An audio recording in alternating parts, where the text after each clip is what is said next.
അപ്പോൾ പ്രിയപ്പെട്ട SSLC മച്ചാന്മാരെ മച്ചാത്തുകളെ, ഇന്ന് നമ്മുടെ SSLC 27 ദിവസം കൊണ്ട് നമ്മുടെ ഫുൾ ടോപ്പിക്ക് കവർ ചെയ്യുന്ന റിവിഷൻ്റെ രണ്ടാമത്തെ ദിവസമാണ്. അപ്പോൾ നിങ്ങളോട് ഞാൻ ഓൾറെഡി പറഞ്ഞു 27 ദിവസം കൊണ്ടാണ് നമ്മൾ ഈ ഒരു ടാസ്ക് കംപ്ലീറ്റ് ചെയ്യാൻ പോകുന്നത്.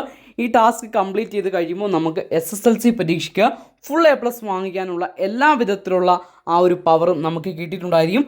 അപ്പോൾ അതിൻ്റെ ദിവസമായിട്ട് ഇന്നത്തെ ദിവസം നമ്മൾ 2 പാഠഭാഗങ്ങൾ പഠിക്കാൻ തന്നിരുന്നു. ഒന്ന് നമ്മൾ മെയിനായിട്ട് നോക്കിയത് മാത്സിൻ്റെ ഫസ്റ്റ് ചാപ്റ്റർ, അതുപോലെ തന്നെ ബയോളജിയുടെ ഫസ്റ്റ് ചാപ്റ്റർ, അതുപോലെ തന്നെ ഇംഗ്ലീഷിൻ്റെ ഫസ്റ്റ് യൂണിറ്റിലെ ഫസ്റ്റ് ചാപ്റ്റർ കൂടി ഞാൻ നിങ്ങളോട് പഠിക്കാൻ പറഞ്ഞിരുന്നു. ഇന്നത്തെ ദിവസം നമ്മൾ പഠിക്കാൻ പോകുന്നത് ഫിസിക്സിൻ്റെ ഫസ്റ്റ് ചാപ്റ്റർ, അതായത് SSLC ഫിസിക്സ് ഫസ്റ്റ് ചാപ്റ്റർ, അതുപോലെ തന്നെ കെമിസ്ട്രി ഫസ്റ്റ് ചാപ്റ്റർ, അതുപോലെ തന്നെ ഇംഗ്ലീഷിൻ്റെ ആദ്യ യൂണിറ്റിലെ രണ്ടാമത്തെ പാഠം. മനസ്സിലായല്ലോ?